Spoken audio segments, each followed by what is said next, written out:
Happy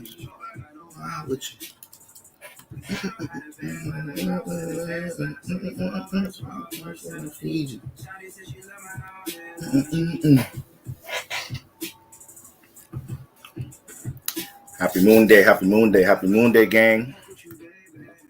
Run through 100 pack with you, baby. I run through 100 pack with you, baby. I run through 100 pack with you, baby.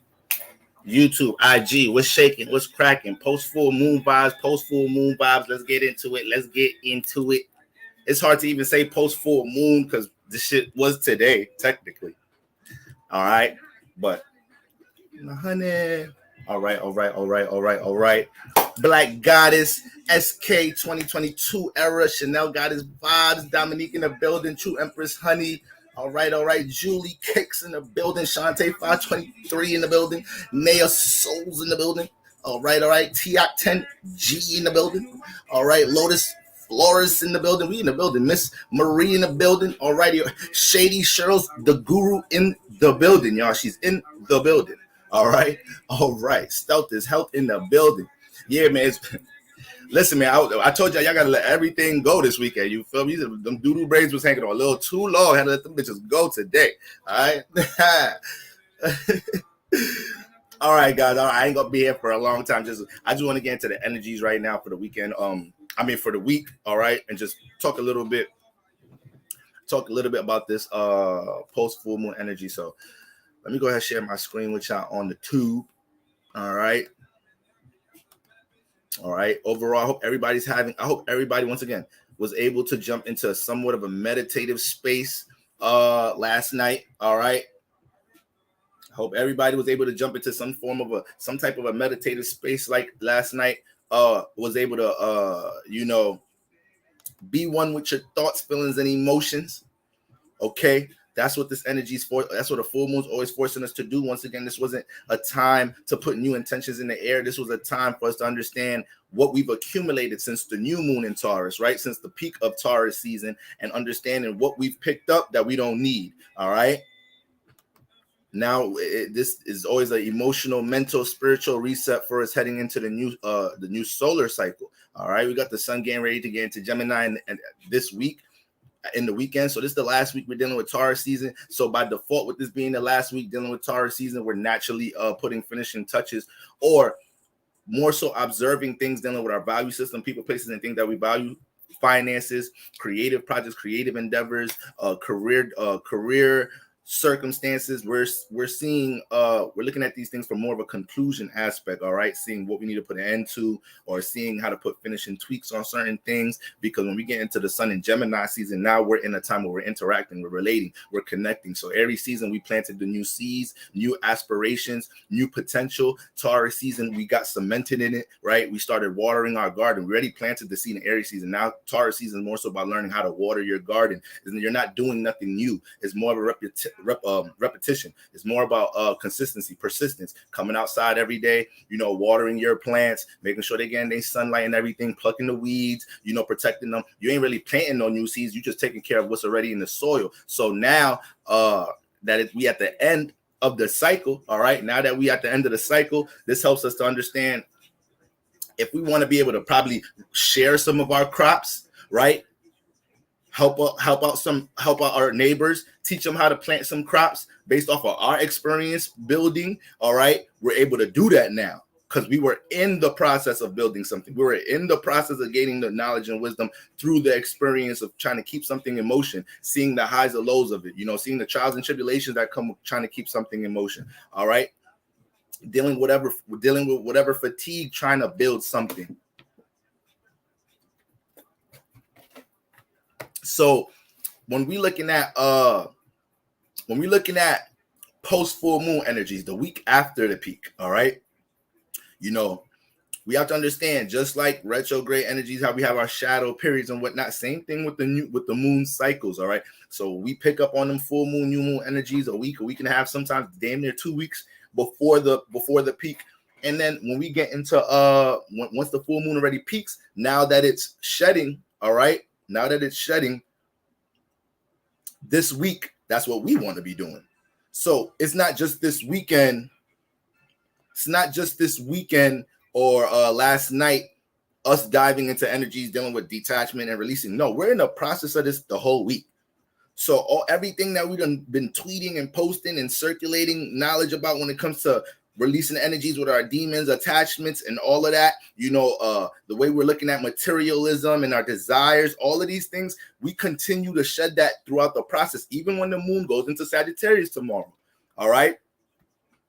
Excuse me. I said tomorrow. Even when the moon, this moon is in Sagittarius now. When the moon gets into Capricorn later in the week, it's still the same thing. All right. Not until we get to that new moon in Gemini, which is June 3rd, I believe. All right. However, this is what you need to keep in mind. So anticipate things being revealed to you this week. Anticipate the intentions of others being revealed to you this week. All right. Anticipate, once again, that Mars energy, because it's a full moon. All right. And it's more so detaching and releasing. We ain't setting new intentions within that Mars energy. That Mars energy right now, we could feel very determined to cut any and everything off to support Mars energy, aka to support our passions, to support our individuality, to support our goals, our aspirations. We willing to fight for this for those things right now. A lot of us may have gone to circumstances where we had to fight for that shit this weekend. Some of us may have jumped into that energy by default in some type of shape or form. It could have been in your relationship. You was fighting for some individuality or fighting for some self-respect in some type of shape or form because you're passionate about that shit in your relationship. It could have been another situation. With you fighting for your individuality at work. But once again, it's a full moon. So if that shit ain't being respected, we'll do anything to release and detach in any type of way. So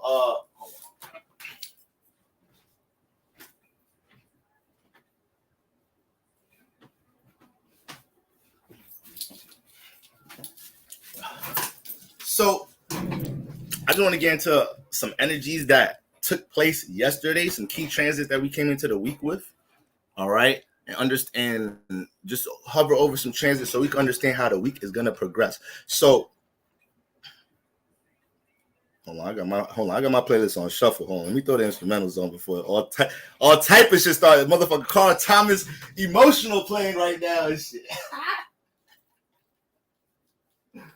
Y'all gonna think I'm in my feelings this full moon. All right. So it's hot as shit in New York, y'all. Anyways, so keep that in mind, especially my fixed sign placements. Fixed signs, we got wise royalty in the building today, man. This is a wavy moon day. Let's get it. We got wise royalty in the building. So look, every motherfucking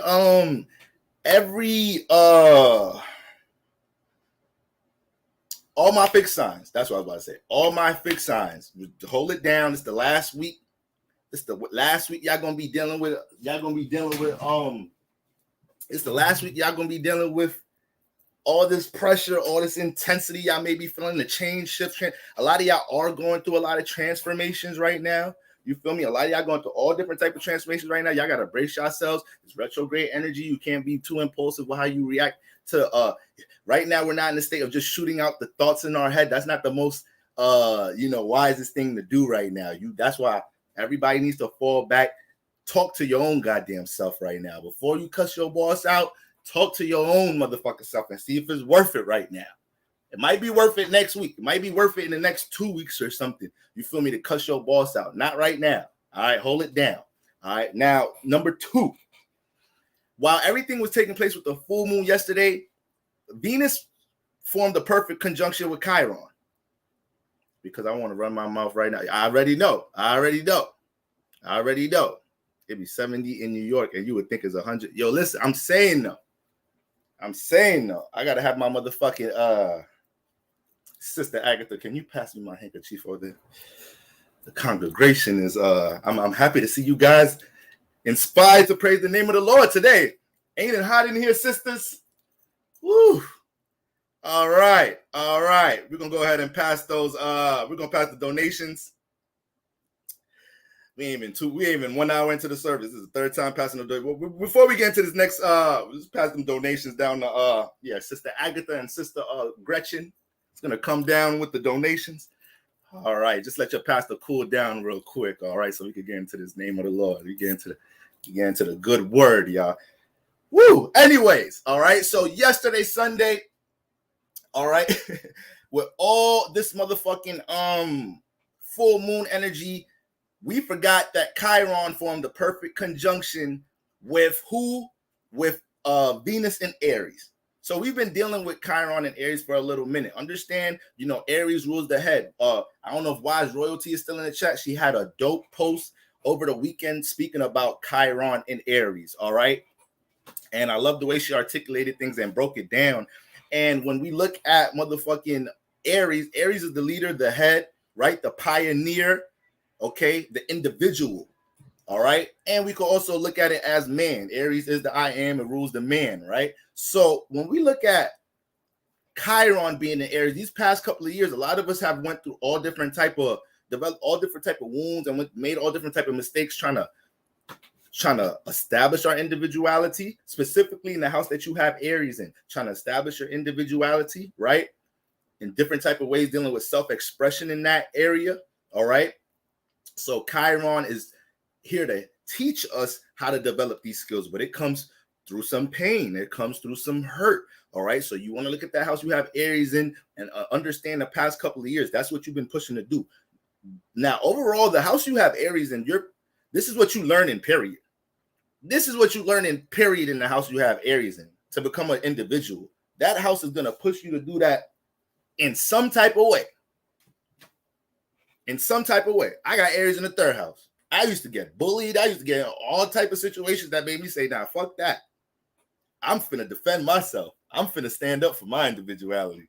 Hell no, I ain't gonna keep going through this rest of my life. So sometimes some of y'all got Aries in earth houses, so you get bullied. People play with you, push you around at work. That's where you got to defend yourself, stand up for yourself, develop some individuality, that motherfucker, or let your boss, co-workers know you don't play that shit. You feel me? That's where you might have to do that shit. Some of y'all got Aries in air houses. 3rd, 7th, 11th house. It get intense there. You feel me? Okay? You got to deal with power and control issues in your relationships. You attracting people in your relationships is hella single-minded. You feel me? Possibly real selfish. Okay? And you got to learn how to deal with the intensity of that. So, with Chiron and Aries, that's one thing we're all embracing right now. Some of us are for the past 2 years, a lot of us are in positions where we not only did we have to fight for our individuality, but some of us had to take some L's for it. Some of us went through changes and transformations, probably with our living situation, with career, because we was like, nah, fuck that. I'm gonna fight for my individuality here, but I may have to lose this. Okay. And I always tell you, when one door closes, another one opens. Now, what happens here is with Venus coming into Aries and now harmonizing with Chiron, Venus is gonna bring some support. Venus is gonna bring some love. Chiron is the wounded healer.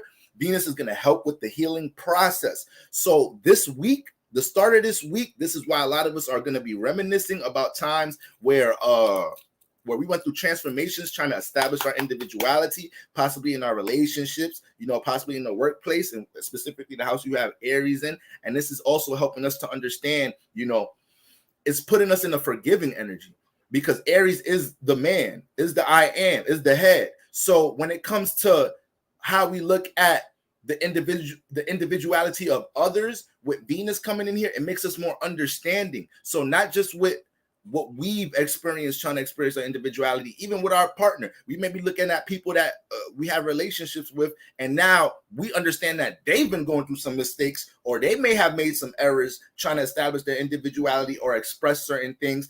And now Venus comes and help us to be more understanding of others, deal with more compassion with others, be more in a forgiving state right now. So especially Aries, y'all are in a position right now where y'all may attract a lot of people either trying to forgive you, or you may be pushed right now. Like, you may be in a situation, Aries, where all factors in the relationship is forcing you to be apologetic right now, to be the bigger man. But in some type of shape or form, That's what Venus is bringing here, okay? And it's also, once again, Venus comes with her first aid kit when it comes to what Chiron is going through in Aries, all right? In the house that you got Chiron transiting in right now, all right? It's gonna motivate you and encourage you to continue being intentional in that house and with what you've been trying to create and manifest in the house you have Aries in, all right? So, you know, with that Venus energy, it's important to understand that even though a planet is debilitated transiting a sign doesn't mean there's still not a lot of influence that we need to get aligned with. So Venus don't like being in Aries because Venus is more so of a relatable relationship type of energy, right? But Aries is more individual. So that doesn't mean because Venus is in Aries, we just neglect Venus and Aries energy. No, we got to extract the positive of that energy. So valuing our individuality. And a lot of people right now are in their relationships may have suppressed that for a minute to make the relationship work, especially if you got Libra placements like my black ass, you feel me? But in some type of shape or form, maybe you got some places where you suppress your individuality just for the benefit of the group, benefit of the relationship, benefit of your family, benefit of the environment. And now is like Venus and Aries these past couple of weeks is like, all right, I realize I've been suppressing a little bit too much. I've been compromising too much. You know, Libra, it takes Libra a while to realize at times that they've been compromising that much. Aries, they gonna pick up on that quick. Aries gonna look at the Libra like, you're bugging. You compromise too much. I don't know how you be doing all of that shit. I don't know how you be considering everybody before yourself and shit. I don't know how I could live a life like that. So with Venus in Aries, that's what we learning how to do right now. We learning to jump on that other side. So either we're going to establish our individuality so our relationship could be more harmonious because now our partner has more of an understanding of us and respects us more, right? Or we establish our individuality to the point where it's like, I don't give a fuck if this relationship terminate or transform. I need to respect myself before staying in a situation where I'm underappreciated, undervalued. Venus and Aries, you feel me? That's why things are very extreme in relationships. There's a combination of things in the air right now that's making things extreme in relationships, but that's what Venus and Aries been doing. So now that it's getting next to Chiron, this kind of softens things up when it comes with how we've been taking any L's when it comes to trying to establish our individual. We be taking some L's trying to listen, because this world don't want you to do that. This world don't want you to do that. This world is not universe from a spiritual perspective is supportive of it, but this matrix isn't supportive of you being an individual. This matrix isn't supportive of you thinking on your own. At all. To the point motherfuckers get assassinated for that shit. Motherfuckers get murdered for being free thinkers, individual thinkers, and actually having enough power to influence other people to be free thinkers. That's when you really put in the target on your motherfucking back. So I'm not about to get too deep into a lot of the shit that's been going on these past couple of weeks with who's been going to jail, who's been dying. But just know, just because a motherfucker died and then they tell you who a motherfucker was in the bed with and doing what when they died, and it seems like they contradicted of somebody's legacy from that point of view, there's a script behind everything. Media plays into everything. It's so funny how, you know, this matrix has been alive for how long, and we still let media play games on us. We still don't understand that media has their own agenda to program us. It's 2022. We got to wake the fuck up. I know y'all seen what's going on in the spiritual community, you know, and you see what's going on in the hip hop industry. And this shit ain't gonna stop no time soon. All right, this shit ain't gonna stop no time soon when it comes to censoring free thinkers, individual motherfuckers. Sister Agatha, pass me my handkerchief. Go ahead, pass the donations back down again. Let me cool down because this word is gonna get a little. I haven't even got into what I planned for the congregation today. I haven't even got into it for real. We just warming up, y'all. Can I get an amen? Can I get an ashe? Can I get an ashe, y'all? Sister Agatha, do you think you could do my hair after this service? All right. I'm going to talk to you later. All right. We're going to handle it after the service. Okay. So,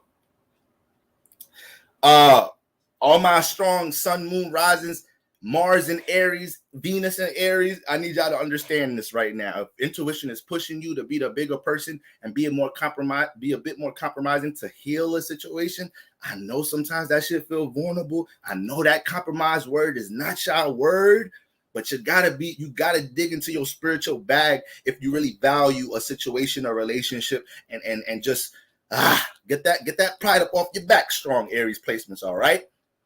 Now, who got the report on the church in the building? Yeah, Intuitive John, you in charge of the church building fund, all right?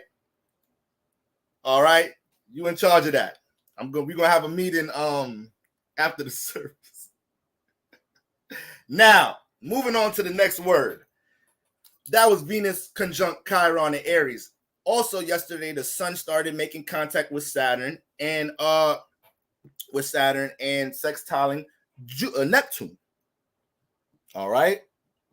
So we had Sun square Saturn, Sun sextile Neptune. So in one instance, the sun got friction with Saturn, and they already don't fuck with each other. The sun and Saturn energy. They're already like damn near enemies.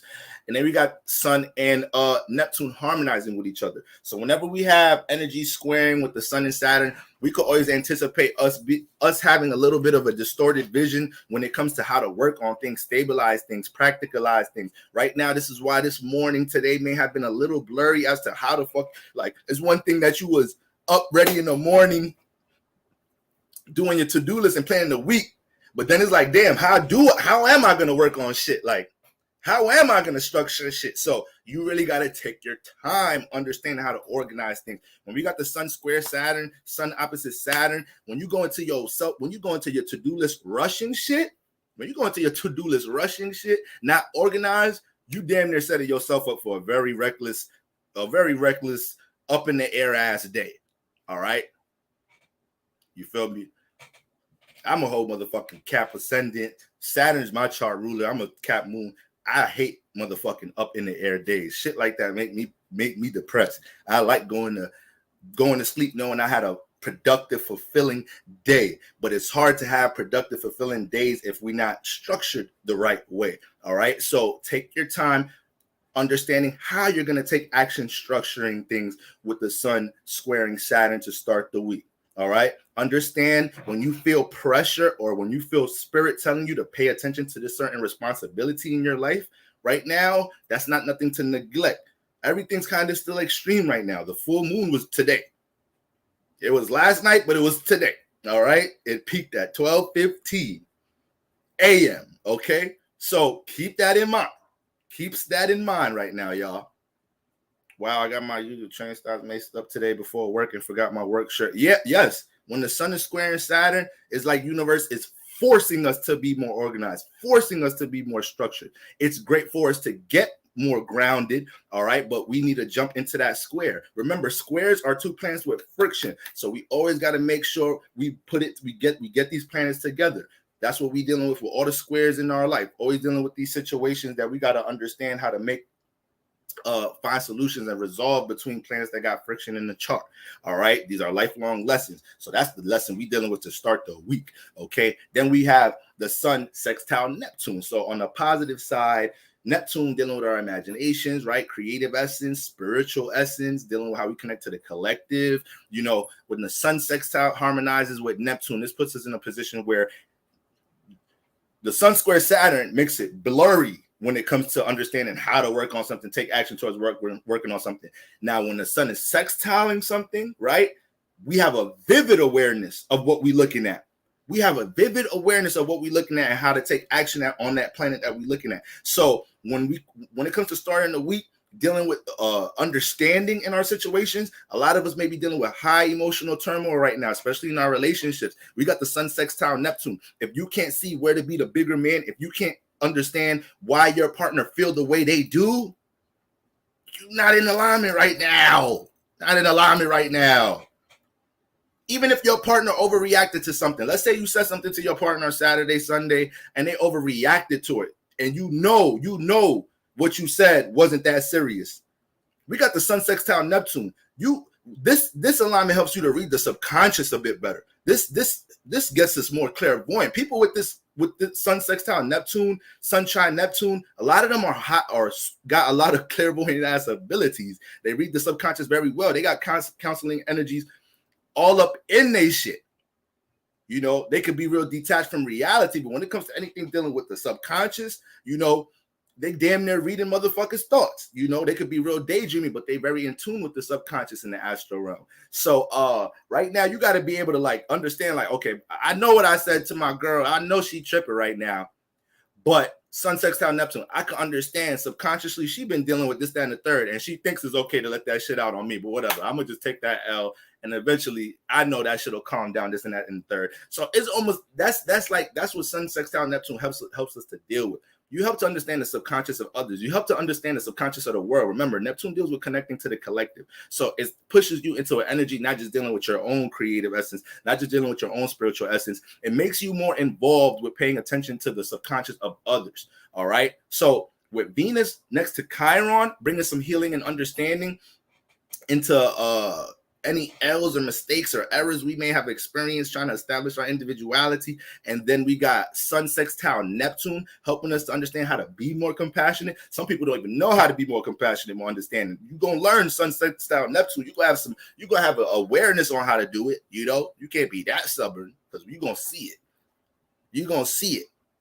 Okay. So that's what the Sun sextile Neptune is doing. But like I said, because it's getting hit by Saturn in a negative way, but hit by Neptune in a positive way, it's like we're real dreamy and we're real motivated. We're real, we got real positive outlook on doing things. But then it's like there's going to be parts of the day where we feel stuck, a little stagnant, because we don't know how to take action on this creative endeavor. We don't know how to, you know, plan the day. We're not managing our time well. And now it's like we're dealing with this responsibility. But Sun sextile Neptune, it wants to dance. It wants to get out and do other shit. It wants to experience this good weather. It wants to connect with people right now. But it's like, damn, I can't even do that right now. I got to sacrifice that shit. So it's a bit conflicting at that from that perspective. All right. But the more organized you guys are, the more you take your time to handle the shit you know is priority right now, the more universe and God is going to open up doors for you to always stay balanced. You know, like I was saying on live a few ago, I was saying how, you know, I be having to learn pace. Like I didn't learn from my Leo friends, like that having fun, it needs to be a priority. You need to learn how to balance that in your life. We have a fifth house for a reason. We have a house that rules, that influences fun for a reason. We got a 12th house that deal with creative endeavors and our imagination for a reason. You feel me? We have these houses for a reason. These things are a part of life. So just keep that in mind right now. You know, try not to be too unbalanced to the point you're leaning too much on your Neptune energy. You're leaning too much on what you want to do creatively and the things that stimulate your imagination, and getting high and getting drinks right now and just listening to music or binge watching your favorite shows because they stimulate your creativity. Like, and then all your responsibilities, all them shits gonna knock on your door something vicious tomorrow.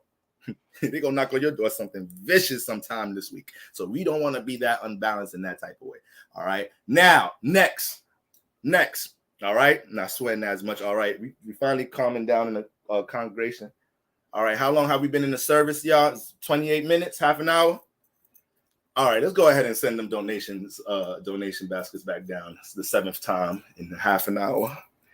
But you know, God says there's no worship without currency. Can I get an ashe? Because you know there's a lot of things in this church we got to fix. A lot of church. You know, we building a new bathroom in the basement. All right. We hired some new chefs for Sunday service. Okay. Got some new organs and pianos for the choir. Do you see the uniform your choir wearing today? That costs money now. All right, go ahead and pass the donation baskets around. All right, Sister Agatha. All right, Sister Gretchen, you looking nice today, Sister Gretchen. All right. Anyways, let's move on to the next word. So that's the Sun square Saturn and sextile Neptune. Now, Mars is going to conjunct Neptune in Pisces on Wednesday. Okay. They pretty much already harmonizing now, but they're going to form a perfect conjunction. You guys see what Sister I am Jasmine Danielle said in the comments. Send all them send all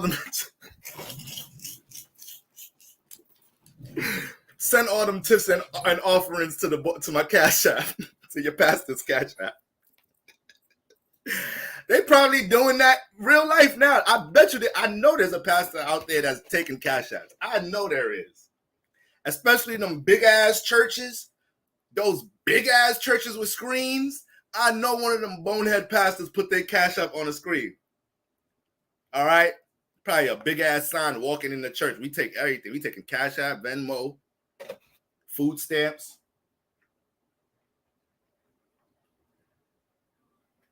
Shit. Fuck around. I'm gonna fuck around, open up my own goddamn church the way them niggas be coming up. Don't get surprised. You see me stop talking all this astrology shit.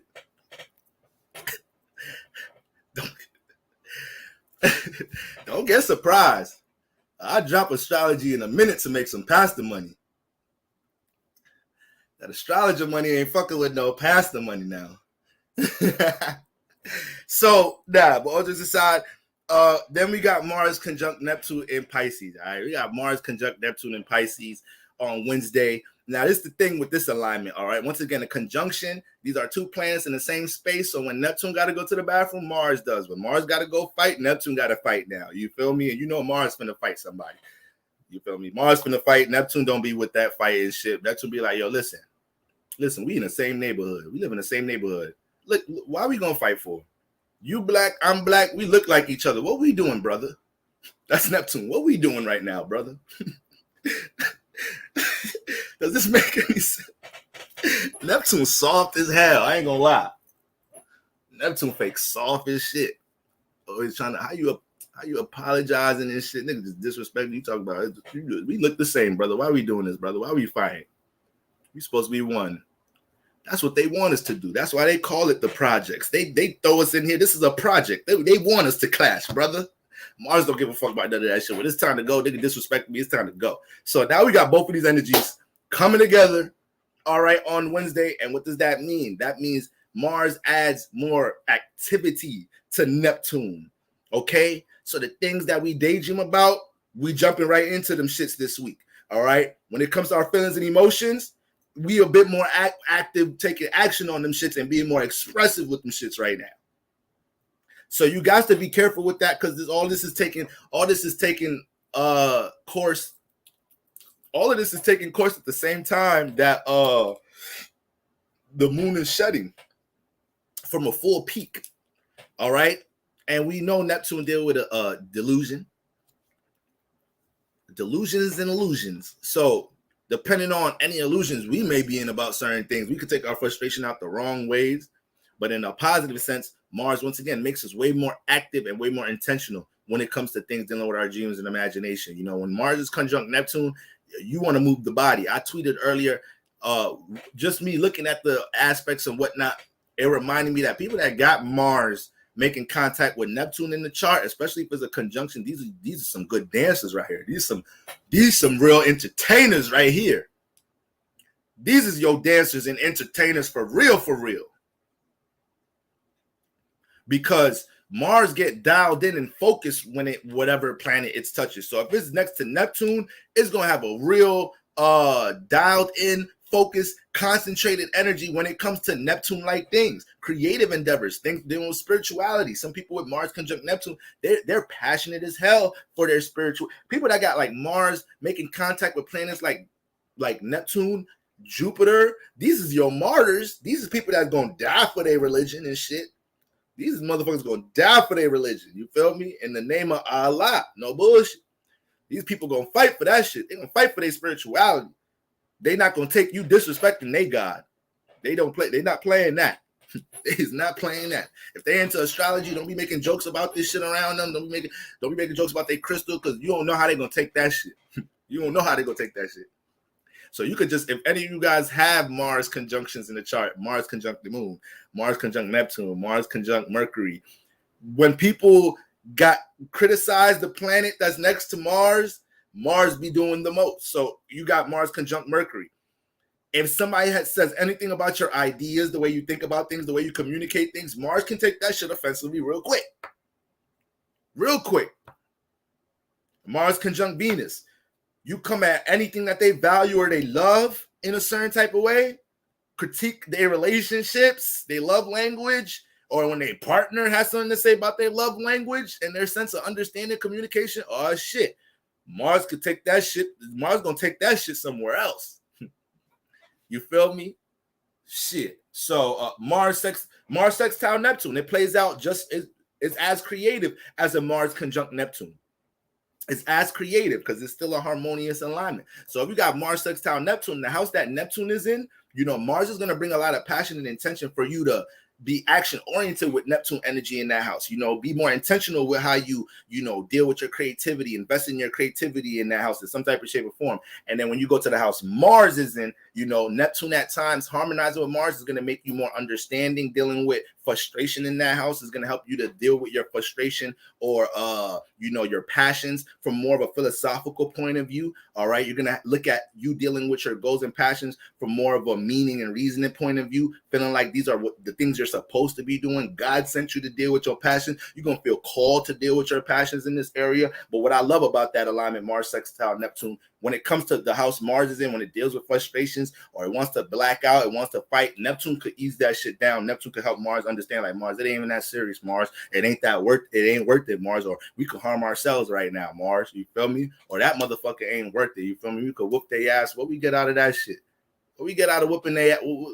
It's a little nigga, Mars. It's a little nigga.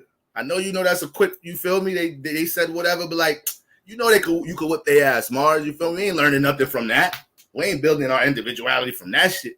So, you know, that's how they're going to complement each other in some type of shape or form, but it's still going to be somebody that's really, really intentional and really passionate about dealing with their creativity and their spirituality in some type of shape or form. Don't come at their belief system. Don't come at their belief system. All right.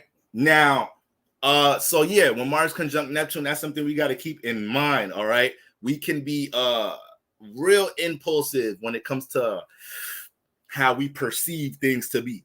All right, which may not be reality. You know, Neptune ain't got shit to do with reality. Neptune is dealing with the subconscious, is dealing with the astral realm. So before you take certain action, when it comes to creative endeavors, things dealing with artistic you know, endeavors or whatnot, that's cool, jumping right into that, being active with that. That's dope. But when it comes into things that you picking up feelings and emotions of, or when it comes to how you think something is playing out in your relationship, how you think something's playing out in the workplace, you know, your perception of something without evidence, concrete evidence, Mars right now will still jump into that shit. You know, will still jump into it like it's reality and try to make a decision or take action towards it. And you don't even really know what you're doing because you ain't taking action on nothing realistic. You taking action on the potential of something. You feel me? You accusing your partner of cheating and fucking around on you with no real evidence. You just caught a fucking feeling. You was watching a show or some shit and seeing a motherfucker do their girlfriend dirty, and now you thinking in your head like, what's this motherfucker doing right now? Neptune will persuade the shit out of us. You watching some show about somebody getting cheated on, and now out of nowhere, your partner that treats you right, loyal as shit, faithful as shit, sacrificial, selfless as shit, will jump in front of a bullet for you, know your mama, be on the phone with your mama, be on the phone with your dad, play golf with your dad. And now you just coming at them all left and sideways and shit because of some spirit Neptune had you pick up while you was watching binging some shit on Netflix, listening to some fucking heartbreak song or some shit. Now you feel like you gotta get active. Now you feel like you gotta get some control, Mars. Get some control over your perception of what you perceive something to be. All right, so you gotta be careful of that shit. Gotta be careful of that shit. All right. So that's Mars motherfucking conjunct Neptune. All right. Then later towards the week, you know, once the sun is 25 degrees right now, but once it start making its way into that cusp, right, like down into 27, 28 degrees, it's going to start harmonizing with Pluto. All right, it's going to start harmonizing with Pluto. They're already harmonizing now, but it's going to be a perfect conjunction on Thursday. All right, so they're both earth signs. The sun is going to be at the cusp, the end of Taurus. Pluto's at the end of Capricorn. All right, they both earth signs. And when the sun, once again, the sun is making harmonious contact with something, it's helping us to see. So with the sun making this contact with Pluto right now, guys, it's only going to get more vivid towards the end of the week. But right now, guys, all of us are seeing the benefit in embracing changes and transformation. We're seeing the benefit in shedding old skin. Pluto deals with shedding old skin, expiration dates, rebirths. If you have a strong Pluto placement, you're pretty intuitive in understanding what needs to be changed before some shit changes you. And you may even be, if you have a strong Pluto, you may be influenced. You may be really, is there a light way I could say this? You may be really skilled at changing people. I don't want to say manipulating, but it could get there if you in demon energies. But for the most part, you have a strong influence in bringing transformation into people's lives, and that could be very positive. All right, it could be very positive or very negative. You know, it depends how you using your gifts. We all got gifts. It's just up to you if you're gonna use them shits for good or bad. You know, some people can have the same motherfucking gift, and you can have somebody moving in angelic energies with the same gift, and somebody just causing chaos with their gift, but they still got a power though. When you look at motherfucking Marvel and Capcom and all these superheroes, and you got superheroes, you got villains. All them niggas is powerful though. It's just some niggas in their lower energy, some niggas in their higher energies. And if you really look at superheroes and all that shit, if you really look at like superhero movies and all that shit, when y'all go, now that what I'm about to say, take this concept and perception towards when you watch shit now with dealing with superheroes and whatnot.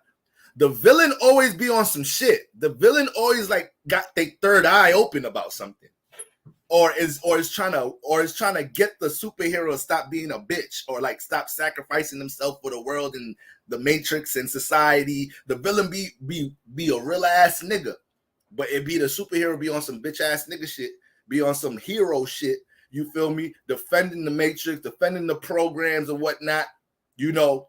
And they make the villain look bad, but the villain be the real nigga. So now that y'all go back to Spider-Man, go watch Spider-Man, go look at this shit, go watch Batman, go listen to the Joker's dialogue.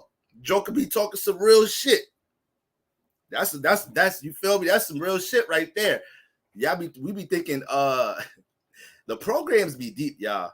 The programs be too deep. Like the shit, the way movies are set up with antagonists and how they just subconsciously make us think this is good and that's bad. It gets deep. All right. Villains be conscious as shit. Got my bro Ness in the building. You feel me? All right. So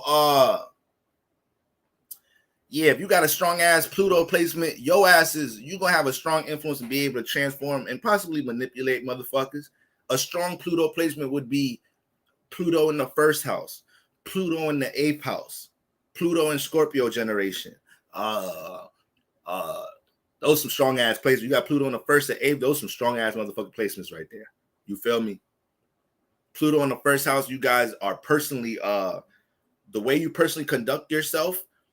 It could come off very mysterious to others, but it's intriguing. And then once people build a curiosity to understand this mysteriousness to you, you know, you could just fuck people's whole world up with all type of shit you probably into, you know, because Pluto in the first house, people are not really, they have more discrete personalities, you know.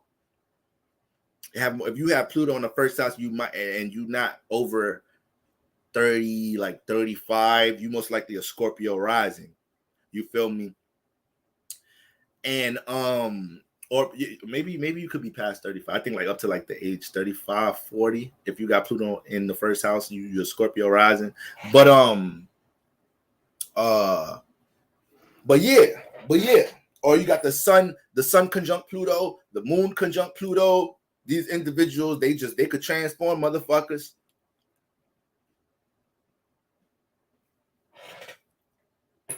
They could know how to communicate. They know how to pick up on the insecurities of people who take advantage of them. Like Pluto shit get deep. They could be womanizers. They could be good pimps. They could be they know how to persuade your ass to do some dark shit that you don't really want to be invested in, but they'll know how to color that shit up to make you invested. Or they'll know how to sprinkle some shit that you passionate about or something you desire in it. So you don't want to rob the bank with them. They need you to be the getaway driver. They're like, yo, wasn't you fucking complaining about your baby mother last month, talking about you don't bring shit to the crib, this, that, and the third. Don't you hate being fucking frustrated here? Your baby's crying and shit. They be hungry and shit in the crib, and you be fucking calling me. How we gonna get some bread? I'm trying to put you in position right now. That's some strong Pluto shit right there. Damn, nigga just used some shit that's frustrating me in my life. Some shit I'm passionate about, and just waved that shit in front of my face and made me feel like I got no choice but to jump into this transformative ass situation. Like, all right, man, fuck it. I'll drive the car. Fuck it.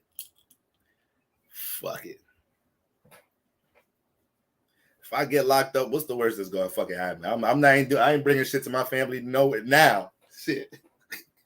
I might as well take a risk. And speaking of risk, they good at taking risks. They gonna take some fucking risks. Strong Pluto placements, Scorpio placements, and shit. Pluto on the 12th. That's another good one. Pluto on the 12th. These people are very intuitive. These people are healers. These are healers. People with strong Plutos can be healers, period. Especially people that Pluto in the 8th house. Pluto in the subconscious house is really Pluto in the 4th, the 8th, the 12th house, because Pluto deals with, penetration, getting to the root of something, right? Getting to the base of something, to the bottom of something. That's why when we deal with Pluto so much, we're dealing with traumas and wounds. All that shit be at the root of our subconscious. The traits, a lot of the traits and characteristics we take into our relationships and shit come from the root of our subconscious. Things we developed in the home environment, from our relationship with our mom, relationship with our father. You feel me? So this is why Pluto deals with shadow work, This is why Scorpios don't feel comfortable jumping into situations with other people if they don't feel like they got a good grasp on somebody's true intentions. That's very important. That's why Scorpios is motherfucking like that. This is why they could be good investigators. This is why if you got Pluto in the fucking 8th house, or if you have strong 8th house energies, you have strong Scorpio placements. This is why your ass is a good investigator. This is why motherfuckers can't lie to you. Scorpios make for good attorneys. No bullshit. So Mars conjunct Pluto, man, that's what it's bringing to the table this week. So we just need to really stay grounded this week, y'all. We really need to stay grounded. We're going through a couple of shifts, right now. I feel like it don't matter if you're a millionaire or you motherfucking Times Square shaking a cup asking for change. Everybody's going through a shift right now. Everybody going through some form of transformation in some type of shape or form right now. Everybody's being forced to let some shit go. Everybody, and that shit that you being forced to let go might not be some shit you was ready to let go. It might not be some shit that you physically ready to let go, you mentally ready to let go, you emotionally ready to let go. So that's why a lot of it is gonna be real painful right now. That's why a lot of it could hurt right now, period. But ain't no growth without that shit. Ain't no growth without the pain. A Scorpio will tell you that shit. Scorpio will tell you that shit right there. You feel me? Past two guys I dated with Scorpio lawyers. Them niggas is moving up the ranks. I know that. Them niggas is booked and busy.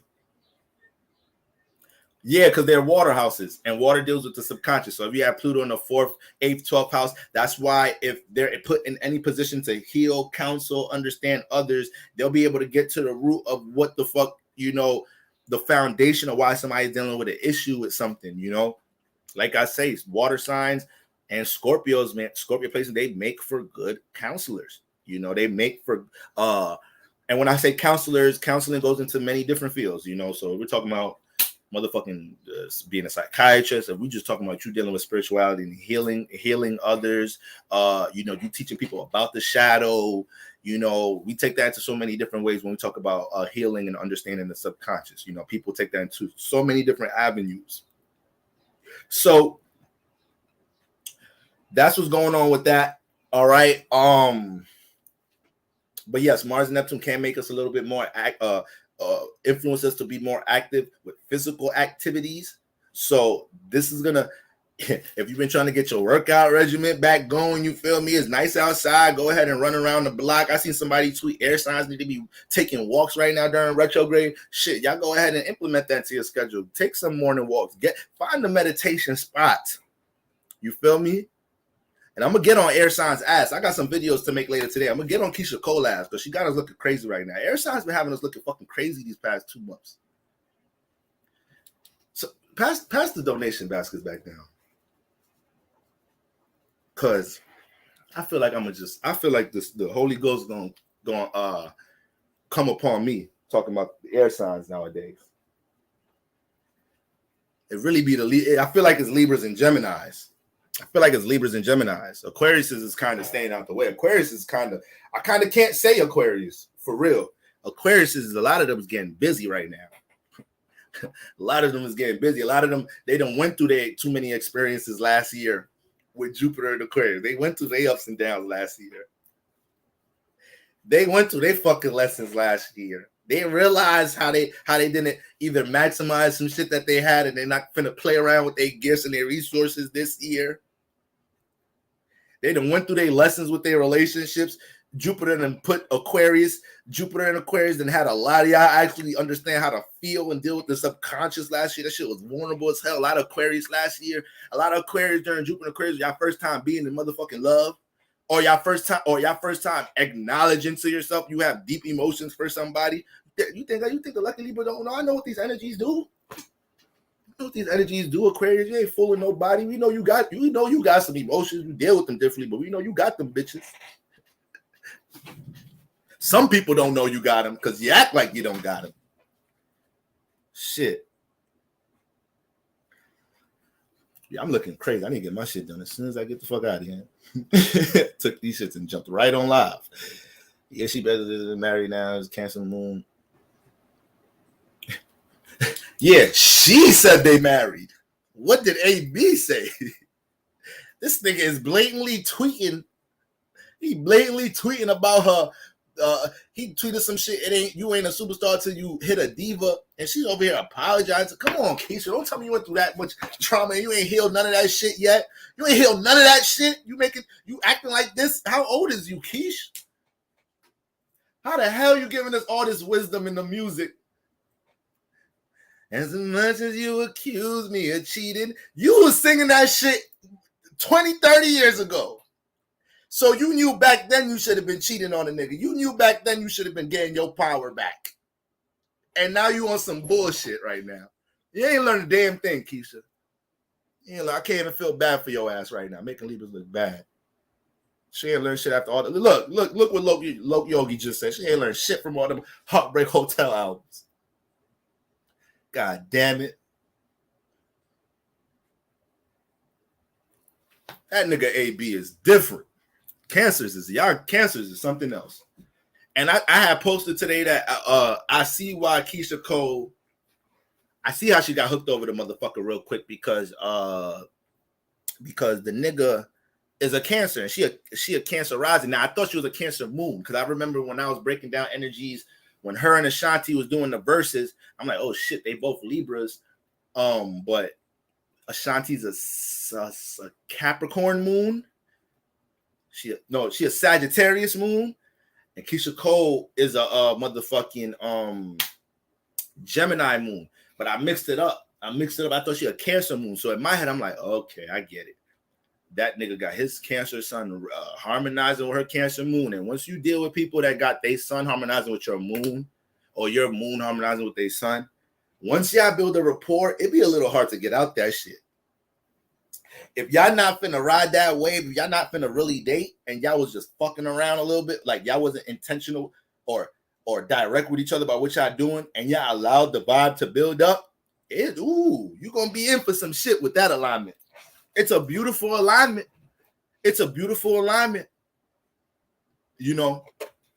So if you dating and you meet somebody and they say, oh, you find they shit out, you feel me? You an Aquarius, they Aquarius moon. You a Libra, they a Libra moon. You a Leo moon, they a Leo sun. It's gonna be some strong ass compatibility.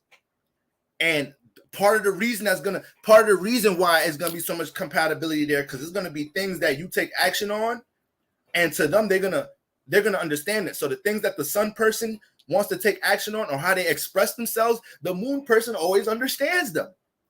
The moon person may not take that same action because that's not their sun, but they understand it. So I'm a Cap moon. If I dated a chick that's a Capricorn sun, if she talking anything about order and structure in her life, and she's frustrated because she's trying to get this in order with bills and her priorities, responsibilities, depending how she take action on it, that's a whole nother thing. You feel me? But with her having that on her conscious and her awareness, I would be like, shit, I feel you.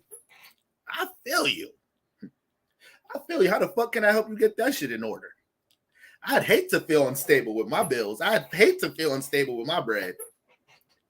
How we get that shit in order, baby? Because now you making me, because now I feel too much about it. Now I already like you, but when you start talking about that shit bring me closer because I feel like we can relate because that's the shit that frustrates me. So when this sun person is expressing their joy with Capricorn things or their frustration with it, I'm naturally going to be in an understanding state by default, you know?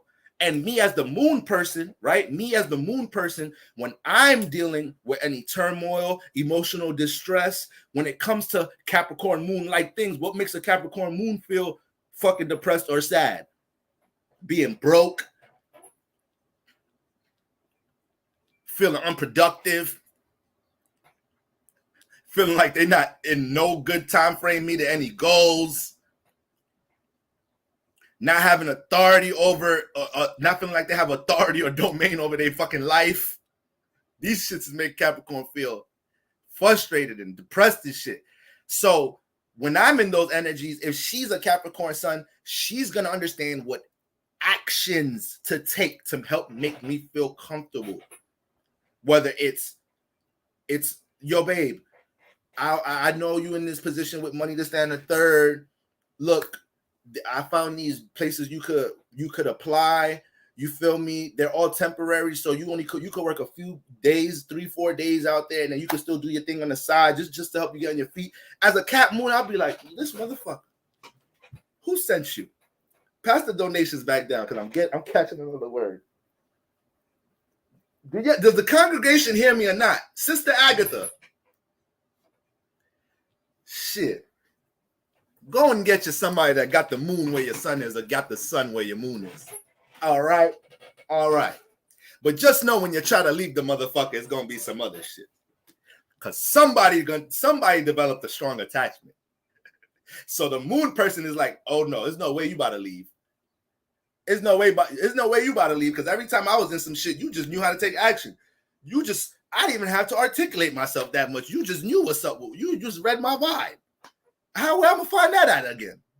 Where the fuck I'm gonna find that out again? You feel me? I'm a Capricorn moon. You start doing shit for me like you offering to help structure my emails. Ooh. Trying to turn me on, woman. Talking about emails, making me hot in here.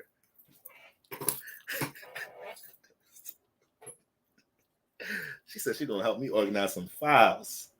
What is you talking about? Who I'm gonna find to do that?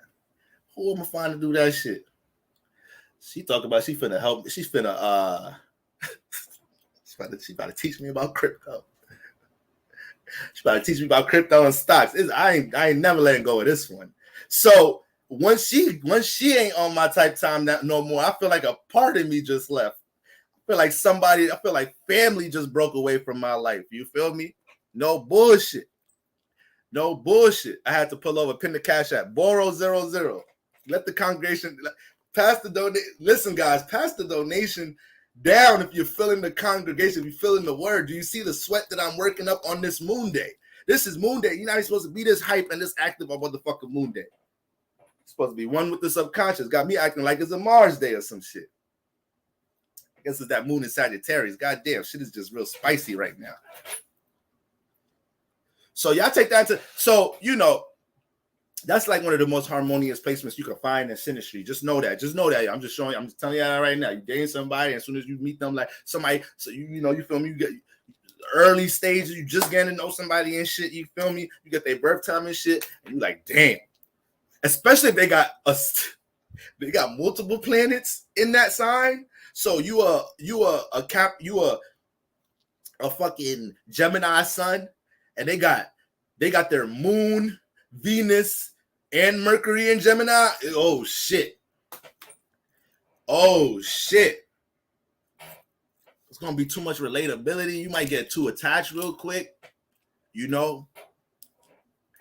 So it should be crazy out here. All right, there's a whole bunch of things to look at with synastry, you know. That's why when I see astrologers that they got, I'm not trying to sound arrogant or anything, y'all. You feel me? Because listen, I know there's motherfuckers way more experienced with me than astrology. I'm a fucking student. I know that. I ain't that prideful to know. You feel me? I'm confident in what I do, but I know there's niggas out there that gets busy with this shit. But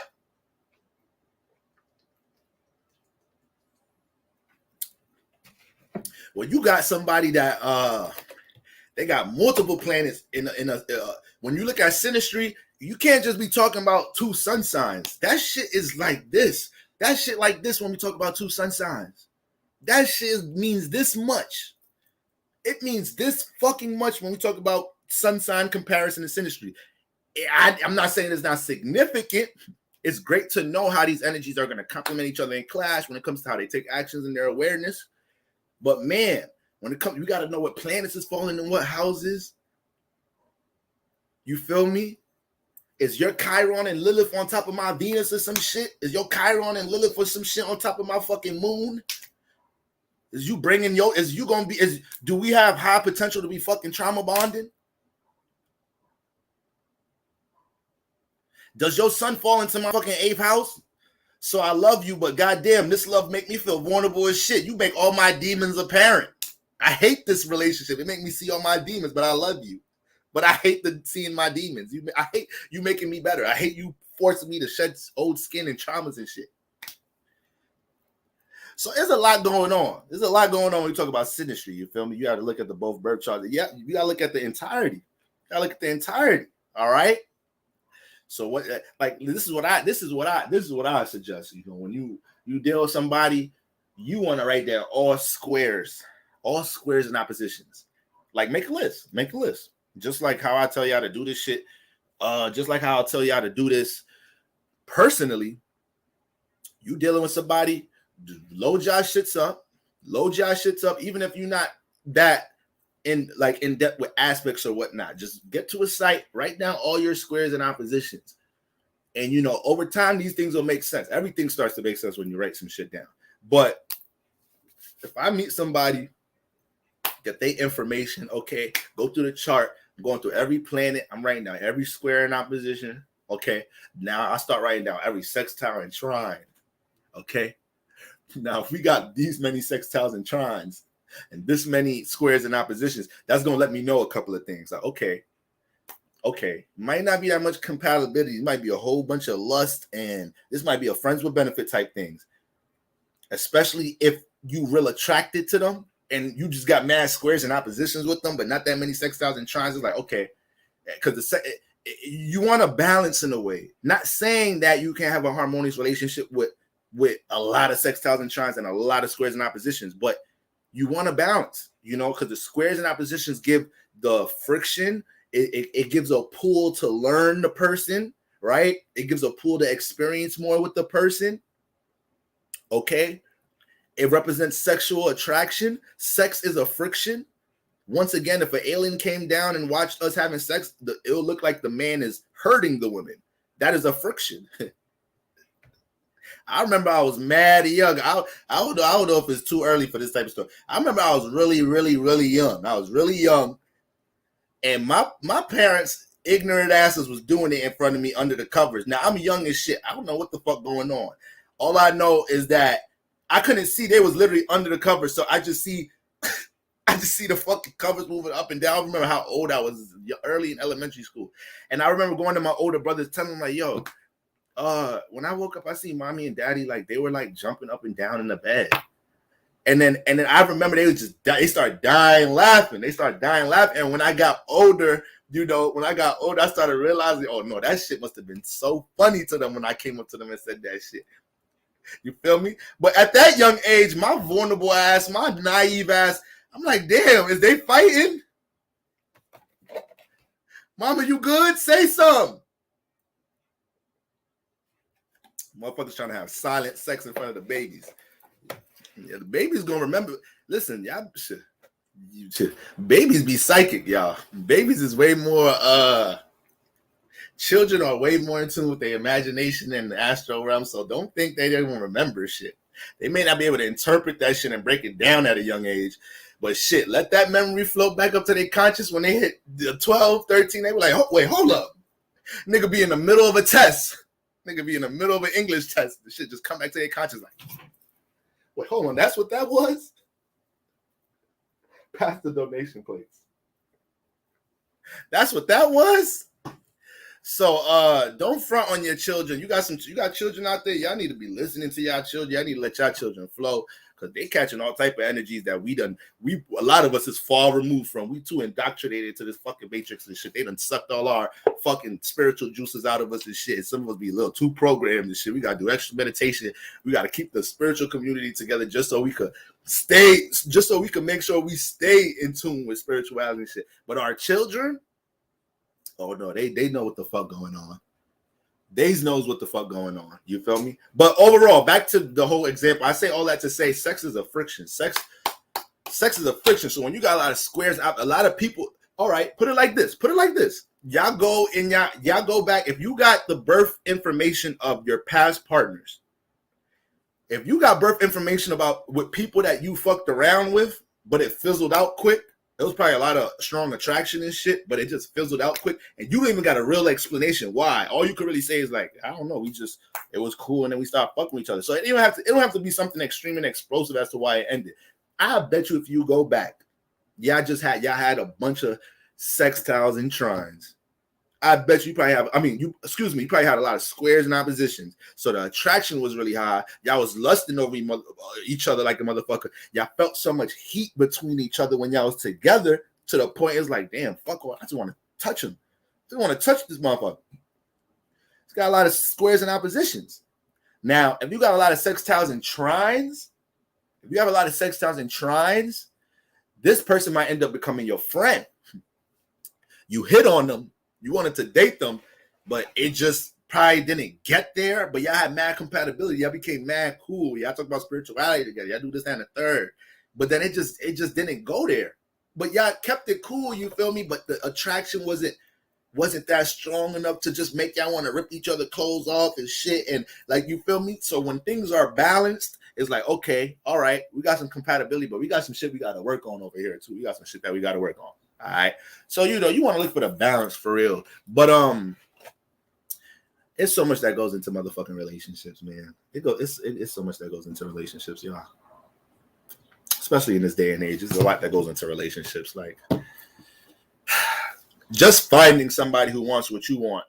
That's a fight in its own. That's a fight in its own. All right. So yeah, go write all the squares and oppositions down, write all them sextiles and trines down, you feel me? And the squares and oppositions, just know if they got certain planets squaring or opposing your sun, just know when you express yourself, you take action on certain things, the sun, that's you using your sun, right? When you do those things, just know those planets that's making friction with it, they're gonna play a part at times, So if you have sun square Mars, so your sun is in Leo, their Mars is in Scorpio, right? Your actions deal with being in the motherfucking light. You're gonna most likely like being validated in your relationships in some type of shape or form. You're gonna want that confirmation that your partner think you sexy as shit, think you look good, think you charming or whatnot. You're gonna want to hear that shit from time to time. Fucking Sun and Leo in your relationships. You want the light shined upon how your partner feels. You don't want to do investigation trying to figure it out. Now, if they got Mars in Scorpio, right? If they got Mars in Scorpio, when it comes to how they deal with their individuality, Mars and Scorpio individuals they're not depending on certain alignments. Like I'm Mars and Scorpio, but I got a Libra sun, so I'm gonna be talkative. I'm gonna be talkative by default. I'm gonna be communicated by default. But Mars alone, Mars and Scorpio makes people a pretty discreet individuals. They're gonna be pretty private individuals. And then when it comes to doing things in an individual way, they could feel vulnerable when other people try to make them do things in a different way. you know, when it comes to their passions, goals, intentions, or even when it comes to how to act or express themselves as well. You know, Mars and Scorpio individuals don't like other people trying to influence that for them.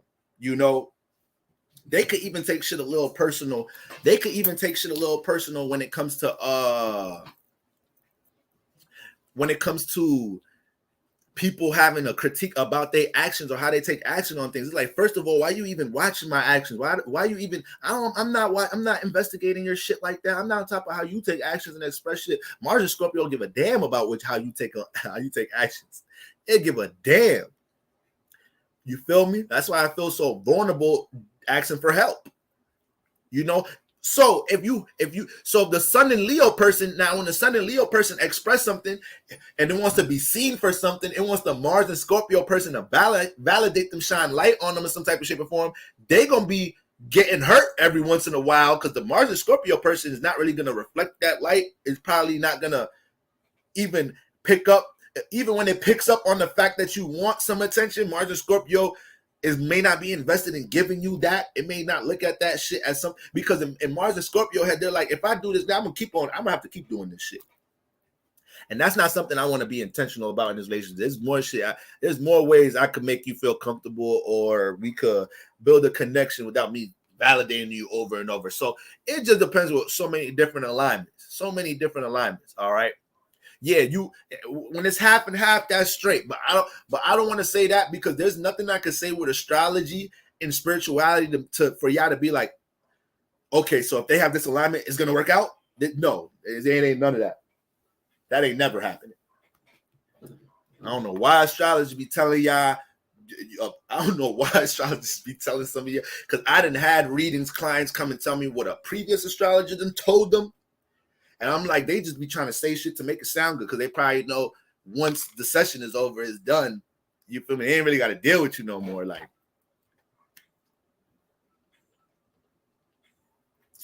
or it's spiritual work. So it's like, oh, well, maybe this, that, and the third, but they'll say it to you with some sense of declaration to that shit. They'll say it with some prominence, like, yeah, you're going to meet a Leo. Yeah, your husband going to be a Leo. Yeah, Leo sun, Leo moon, one of them. Now, every Leo sun and moon you meet, you head over heels. Every Leo sun and moon you meet, you head over heels like a motherfucker. Somebody pass the donation plates. Tell them don't be listening. Tell them don't. You feel me? Once they start giving you specific placements, that should be a little funny. I'd rather you give me some characteristic traits and tell me the environments where I could find potential for compatibility. That makes a bit more sense to me. Boy, you just say, yeah, they're going to be a Leo, this, that, and the third. Now you just got me out here dismissing everybody that's not a Leo. Like, nah, I can't fuck with this person. They're not a Leo sun. My astrologist says it's going to be a Leo sun. Then that's when you got shit fucked up in the game. You blocking all type of blessings. Your flame trying to get in touch with you. You fucking shit up. You feel me? Any advice for people with moon in Scorpio? I feel amazing when the moon is full in Scorpio. Yeah, because it's your lunar return. So we in your energies. But advice with people with moon in Scorpio. You have to be careful in dealing with how you express your passions and express your creativity, because you guys could be so passionate, or to the point that, you know, you Scorpio energy likes to boil water. It likes to boil water. So when I say that, you guys like to keep your passion stimulated. You like to keep it concentrated. You know, this is why y'all can hold energy for so long, you know, whether it's a grudge or y'all can hold passion for a long-term goal so long. You know, you got that Pluto influence, long-term goals. So when y'all keep shit buried for so long, and it could be, we're not even talking about a grudge or a trauma. As a Scorpio moon, let's say you just so passionate for manifesting this career, this, and the third, right? Or this goal. You got to understand, you need releases, and you need to be working towards these goals in a timely frame, and not feeling like you have to conquer things overnight. Because what happens here as a Scorpio moon, the more you keep a lot of that passion inside, now if you're not releasing it on top of not taking action to things, it's going to become very overwhelming. You're going to start developing auras coming off mysterious as hell to people. Scorpio suns and moons. So if you meet Scorpio suns and moons and they come off real mysterious, or like the first time you met them, their energy was just really strong and you couldn't tell what it was. It ain't just that they are Scorpio. They hold too much in. They hold too much in, and that energy starts to radiate. So you got to be careful to understand how to release. Scorpio moons need to know how to release. A lot of y'all like to release on your own. A lot of y'all ain't gonna really, like I said, with Mars and Scorpio moons, Mars and Scorpios, Scorpio placements, you're not good with asking for help. Mars placements don't do well asking for help, or sometimes people will lend a helping hand and you'll feel vulnerable. You'll be like, nigga, what make you think I look like I need help? In your head, you like, this motherfucker think I'm weak? Like, have I been displaying weakness? This how Mars think. This how Mars, Aries, Capricorn to agree, but Aries and Scorpios think. Somebody try to help y'all out, you like, wait, damn, I must look stupid or dumb or incompetent for this motherfucker to ask me for some help. My older sibling's a double Aries. Man, when he asked me for help, I know he probably wanted to ask me for this a million times before he got the courage to do it. Yeah, K Tyler, I do. My website should be in the description. My website, borderluckylibra.com. borderluckylibra.com. Or you could just email me. Yeah. Motherfucker, if an Aries Scorpio asks you for help, they was contemplating that shit for a minute. They was like, I don't know if I ask this motherfucker to help, they gonna think they got a one-up on me. They gonna think they got a one-up on me. You know, I can't have motherfuckers thinking I'm soft. I can't have motherfuckers thinking I can't get shit done on my own. Nah, fuck that. You know. So Scorpio placement Scorpio moons, you just gotta be careful of making sure you don't hold too much in. And you have proper ways of dealing with releasing. And when I say releasing, this could be your creative endeavors. This could be your meditation. This could be anything that helps you move your energy around. But y'all are good for keeping that shit concealed for mad long. And then that shit just becoming overwhelming to some shit. And y'all be in Scorpio moons, y'all have too strong, y'all healing properties are too strong to be in a position where, you know, you got to do a bunch of shadow work before you can heal others, you know, or to the point you can't never use your healing for anything outside yourself, or you can't transmute energy outside of yourself because you always got shit you got to work outside of yourself because you don't release properly. You feel me? You don't release properly. I'm not a Scorpio moon, but my sun is on the cusp, and I do got a stellium in Scorpio. I got Mars in Scorpio. So I know all about dealing with vulnerability, asking for help. I know all about being fucking stubborn and making mistakes just because I thought I knew what the fuck I was doing, and it didn't matter. I was going to figure it out when somebody next to me was telling me how to do some shit the whole fucking time. So Scorpio moons, y'all, I know y'all is good for that shit. All right. Manifesting with Karmic Sight Gal, what's going on? Y'all tap into her podcast, man. Y'all tap into her podcast. This is Spot. I'm a Scorpio moon and rising, and I developed arthritis from holding in too much energy and not knowing how to release it. And I'm glad that y'all understand that physical ailments and dis-ease, all right? Let's break it down. All of that shit develops from energy, all right? So your doctor could tell you this, that, and the third. You know, motherfuckers develop cancers from all different type of wounds, traumas, depressions. You know, we develop all type of shit in our body from energy that may have not got released or circulated the right way. You know, so you got to keep that in mind. We constantly have to making sure. This is why we take these periods very serious, these full moons. This is why we take these periods very serious. Because sometimes we don't understand how much we've been holding in until we get to these periods. This is why this was a very important period for Scorpios, because it was a full moon in Scorpio. So the full moon is already going to deal with releasing energy, but Scorpio already has a hard time doing that at times. So that's what made it more intense, because it was more of a deeper dive. Because the moon already understands when they have to release energy. If they got to release energy in another sign, if they got to release energy, if it's a full moon in Cancer, it's going to be a little different. Because the moon is already used to dealing with emotions in Cancer. That's his priority there. It's already used to making sure things don't affect the heart, that it's aware of what is affecting the heart chakra, what is affecting the home. what they're emotionally connected to. So when it comes to a full moon in Cancer, you know, by the time the moon get in Cancer, you already have you already have a big awareness of a good emotional awareness leading up to the full moon. You know, the 3-4 signs before it gets there. But when the moon gets into, before the full moon gets into Scorpio, the full moon is like, damn, I gotta dive deep in Scorpio to release. You can't just be surface level with Scorpio and think you're doing no releasing. That constellation is very deep. So when it's full moon time, we got to get all the way down to the crevices, to the root. And full moons in Scorpio sometimes release shit from years ago. Releasing shit from years ago. You feel me? So whose podcast? Manifesting with Karmic Psych Gal. What's your IG? What's your IG?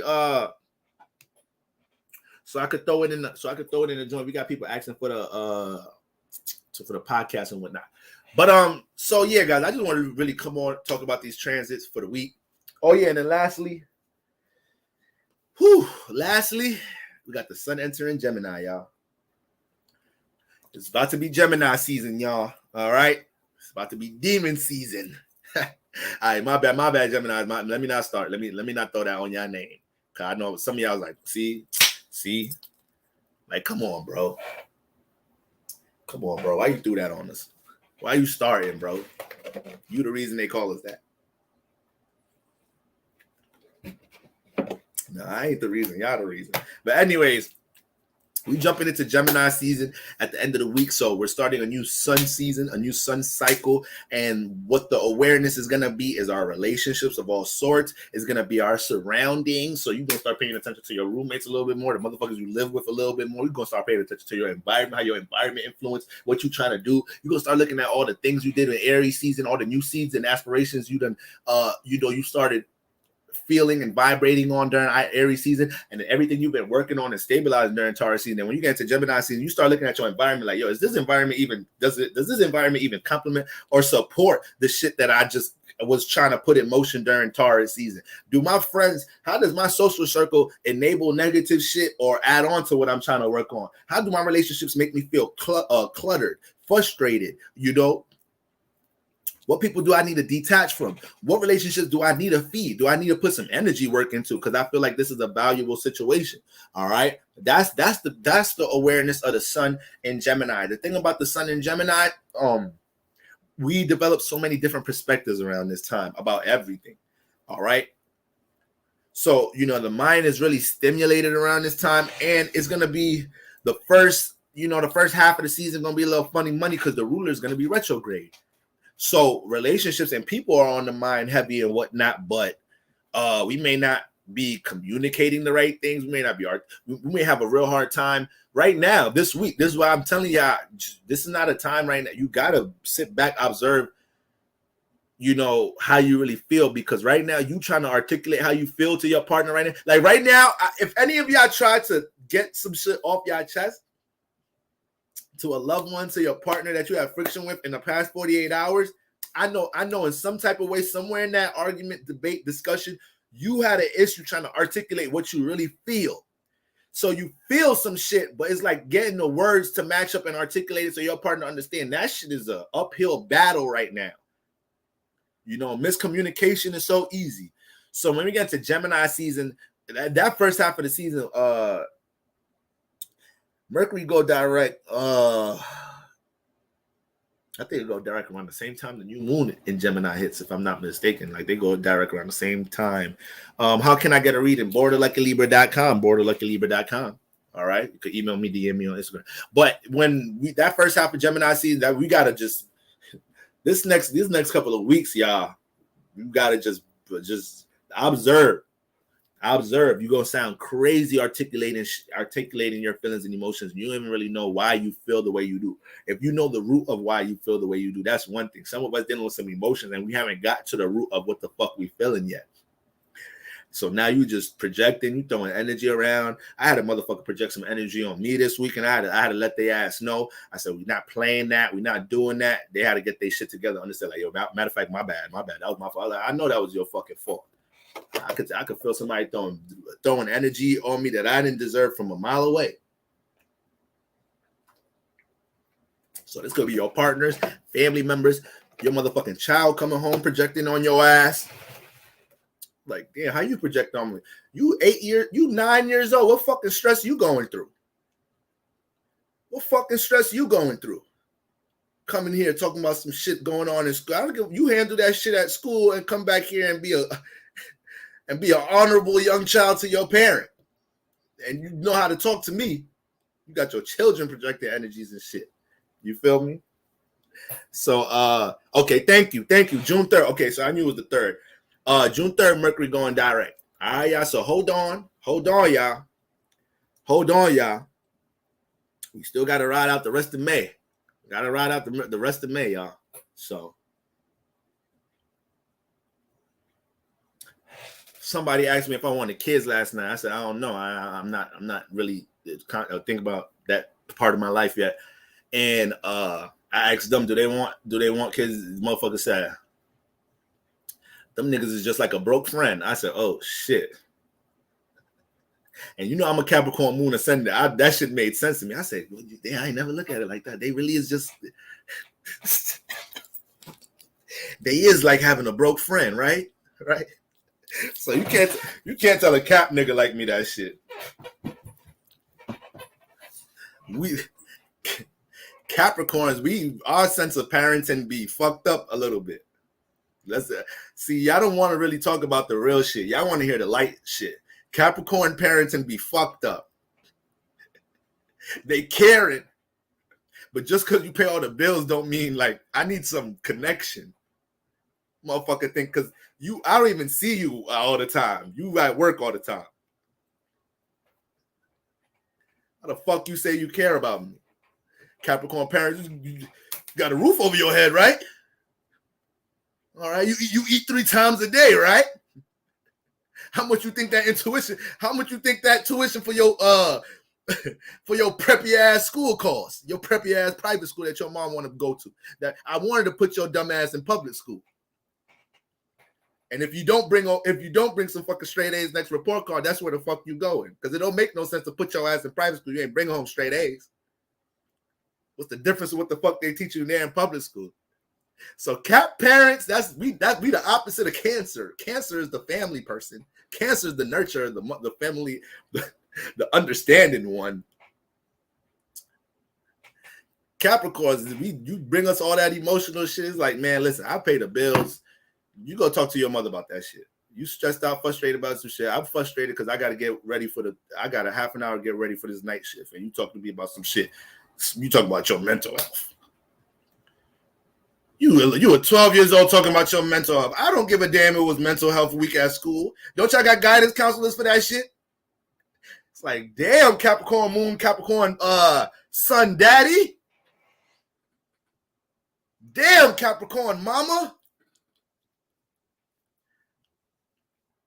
And they'll beat your ass with no remorse. And Capricorn parents will beat your ass with no remorse. Not even understanding what they doing is damn near illegal. Be missing a little bit of emotion, man. My father, you know, he was born in Nigeria. He was born in the slums in Nigeria. So he was born so much in the slums. Niggas don't even really know my pop's real birthday. We kind of made a birthday up for that nigga. So we estimated it being around Sagittarius Cap season, right? So, you know, as I got older, my father passed away a minute ago. But as I got older, I started putting shit together in my head. I was like, no, he's leaning on that Capricorn side. I know the difference between a Capricorn and Sagittarius. He's leaning on that Capricorn side. Because the way he used to beat me, I'm the last child. You feel me? So I'm the baby. So I didn't really get tortured the way my older siblings got tortured. I was born 10 years after them. So my older brother is 10, 12 years older than me.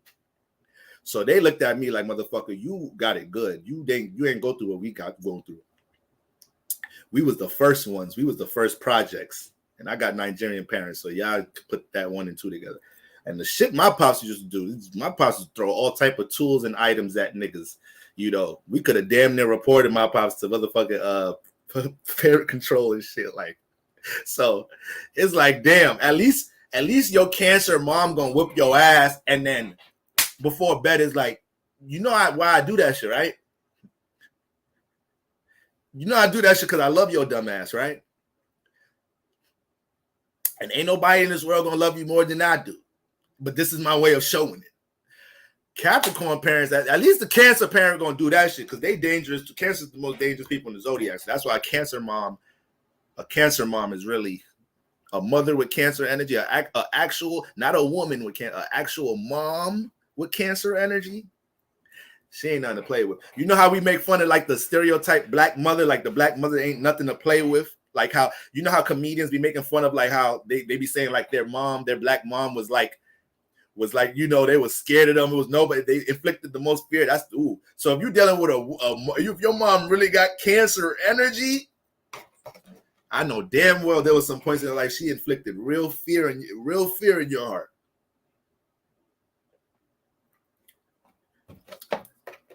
But when you upstairs crying and shit for 3 hours and then they say, bring your ass down for dinner, and you feel the love in the food, you still feel the love in the food, you're like, damn, I guess they is right when they say they whip my ass because they love me. Because I still feel the food in the meal. I mean the love in the meal. I still feel the love in the meal. I guess there is some love somewhere there. I can't really see out my left eye right now, but might need a wheelchair to go to school tomorrow, but I think my mom does love me somewhat. I ain't gonna lie, this meatloaf is busting right now. Cancer moms be making their children favorite food. The day Cancer parents whip their child ass, that's when they know they make the child favorite food to balance shit out. That's facts. My mom has 4th house placements. The Cancer ain't gonna fuck around. K, I see you, K. I know you a mother. I know you got them Cancer placements. I know you ain't playing around. I know you ain't fucking around. My mother threw an iron at me, so I understand the lady. That was one of the tools my pops threw at me, threw at us before. My pops threw a dumbbell at me before. You got to be a crazy motherfucker to see a dumbbell on the floor and think that's some shit you could throw. You got to be strong in the first place. But to look at a dumbbell and think this is something appropriate to throw at your child that hasn't even reached puberty yet, you guys something that's what I'm saying. Capricorn energy a little sadistic, a little bit like. You know, in my relationships, I was called, before I got deep into astrology, you know, I didn't been called cold-hearted and shit before in my relationships and shit. And really, I used to just look at that shit like, no, I ain't fucking cold-hearted. It's just that when a woman is in her emotions, I'm not fucking emotional, and I'm still realistic with you, and I'm speaking realistically. And you think because you crying, I'm supposed to dumb my reality. No, I'm still communicate to you. I'm still give you how I realistically feel and think about a situation. I ain't finna dumb none of that shit down. But what fucks shit up is I'm a Libra sun, so my the compromise energy and the relatable energy. See, that's the square. That's just my square fucks me up. This is what my square get me in trouble. So the Libra, the sun energy gives off all that relatable shit. And then when shit hit the fan, that Capricorn nigga come out, you know, the way I react to the situation is just cutthroat, realistic, this, that, and the third. And now I look like I'm the emotionless nigga. No, I ain't the emotionless nigga. You just the emotional motherfucker. So when I started getting older, I started realizing, oh, these are traits of a Capricorn. Oh, shit. Damn, was I too hard? Was I being a demon? Was I being heartless? Maybe I was. But it's hard to, you can't, it's easier to control your sun than your moon. Let the church say Ashe. Pastor, Sister Agatha, donations. It's easier to control your sun than your moon.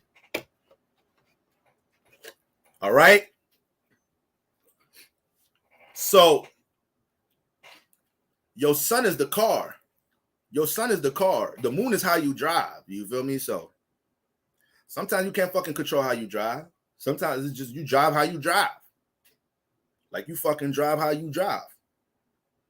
You could try to, if you a fast driver, you could try to force yourself to drive calm, but as soon as your ass see that yellow light, you're going to try to run through that shit. That's your instinct. You a fast motherfucking driver. You can control your car, though, way better than how you drive, though. You feel me? In a sense. As long as you take care of that motherfucker, you know it's gonna be dependable. It's gonna run how it runs. It's gonna do what it does. But sometimes your natural reactions, how you naturally switch in and out of lanes, how you naturally try to beat that light, that's you. That's your instincts. Sometimes it's hard to just control that subconscious reaction shit. You know, it's hard to just motherfucking not let a nigga get over and shit. That's you. That is who you are as a person. All right. You could do some work on the car anytime, though. You feel me? So when it comes to our actions, we could kind of modify how we want to be seen. When you walk into a spot, some people think they extra cool. So if you got a sun sign that's extra fucking cool, like a fucking Leo sun, Libra sun, Pisces sun, Gemini sun, Sagittarius, you're gonna be an extra cool at. You're gonna walk into a party or environment in your head thinking like I look like this, like I look cool, I look all harmonious and shit. Like, you feel me? I'm just a cool looking nigga. But once you start talking to people in the party, getting drinks in your system, you start harmonizing. Now your moon is coming out because your moon is how you reacting to the festivities, how you reacting to the energies. The sun is what you conscious of. So when you walked in a party, you knew you had this outfit. You knew your outfit was gonna fuck shit up. You knew your outfit was gonna fuck shit up. You feel me? You done got your hair did. You feel me? So you are conscious of your son. You conscious of your son looking all cool and shit, stepping into the motherfucking party. But once you start reacting to shit, you start talking to girls in the party, you feel me? You start getting drinks, you start socializing. Now we seeing your moon. We seeing how you reacting to shit and shit. You know, we see how you reacting to dealing with certain energies. Your son was just a perception when it walked in this motherfucker. You looked all cool, calm, and collected and shit. You feel me? That moon came out though. That real you came out. Your real instincts came out. Your real reactions came out. You feel me? So some of y'all. So this is why we get thrown off in our relationships sometimes. We build too much of a perception of the sun sign. And when we say get to know somebody in a relationship, that's what we're saying. It ain't no getting to know the sun sign. The sun sign is what you met from the gate. The sun sign is what made you give that person your number. The sun sign is you being physically attracted to the person. You know, you liking their actual physical setup and shit. So the sun sign introduced itself from the gate. Some people don't see the moon sign until a couple of dates in. Some motherfuckers keep their sun sign running the show for a little while. Some people keep that sun sign rolling for a little while until the moon says one day, all right, it's time to really pop out. It's time to really react to a situation, you know, or again to a first disagreement, real disagreement, argument, debate. Yo, you're gonna see somebody motherfucking moon sign pop out, how they really feel, you know. The sun always gonna hide that shit. So if your sun and your moon ain't on the same page, and there's certain things you hear about yourself in relationships, you know, you better take that shit into consideration. It may be some shit about yourself you don't know it may be some energy you don't know you give off. You may not understand how your sun psych people up, and then people probably say you're wishy-washy or you change or why you acting like this now, this not the person. You don't know how maybe your sun gave a certain perception, and then when you jump into your moon, which is who to you, you're not changing nothing up. It's just that now your moon is more invested into reacting into a situation instead of your sun just expressing something. And then somebody telling you, yo, I thought you was this, that, and the third, or like how you switching up, or I expected you to this, that. No, you expect this shit off my fucking sun. You ain't take time to learn my moon. You feel me? You ain't take time to learn that. Right. Your rising too. Your rising has a whole lot to do with your perception. You feel me? Has a whole lot to do with that shit. So, you know, you gotta learn somebody's moon sign, man. You gotta learn somebody's moon sign. You really trying to build a harmonious connection. You're really trying to learn somebody, understand them. You're gonna learn the moon sign. You're gonna know at the end of the day, no matter what they say, what they express, you know, what they post. When you posting shit, we posting in the name of our sun. We just want to be seen. We just want to be seen in some type of shape or form. All right. Ain't nobody posting their moon. Ain't nobody posting their real moon shit online. Ain't nobody going on like, yo, I ain't gonna lie. Yo, what's up, Instagram? I'm just making this video to let y'all know, like, Just making this video to let y'all know life is a little fucked up. My mental health is a little off. I want to break up with my partner right now, but I don't think this is the best time because they're going through some shit. So I'm going to wait a little bit until they get in a better space. So I just don't, compile the negative energy on them. I really want to travel right now, but I don't got the bread for it. But hey, man, I hope everybody's having a fucking good day. Not really, because I ain't having a fucking good day. So I don't want y'all to be happy neither. But all right, y'all. See y'all later. Ain't nobody coming on social media with their real moon shit. We all sun signs on this motherfucker. We all sunny on this motherfucker. We just want our perception, a certain identity. We just want to be seen a certain way. Soon as you get the fuck off of Instagram, you jump into your moon when you on the phone with your best friend. Now you jump into your moon. All that shit you done posted on social media, that shit ain't got shit to do with what you was just crying on the phone with your best friend. Friday night selfies. Posting Friday night selfies, you lit in the club, peace signs, bird face. It's lit. 3 hours before that, you was crying your fucking face out over some motherfucker. But you done jumped on Instagram. Life is great, right? Life is great now, right? So sit your ass down. Your son want to do too much. This is the ego. This is what I'm talking about. It's the ego. It's the motherfucking sun. This is what the sun does. It gasses us up. Makes us sometimes think we're not. AKA our moon. Your moon is who you are. Now, if you got your sun and moon in the same sign, this is a different story.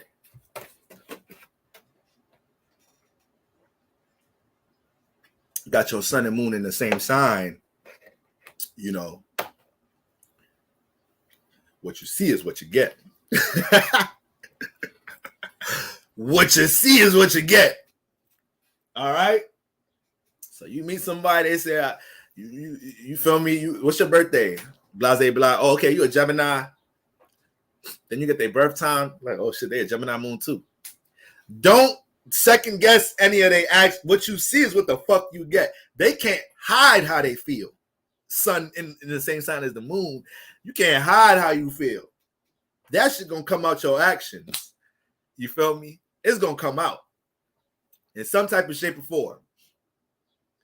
All right, but I love y'all.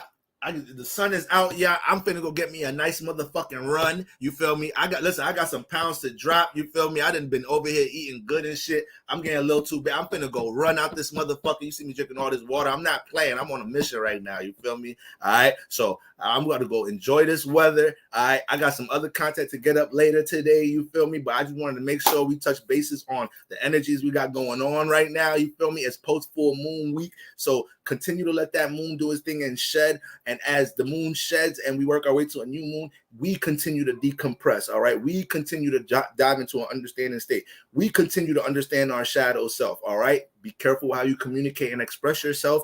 Plan right now. Think before you talk. Think before. Take Sun Square Saturn.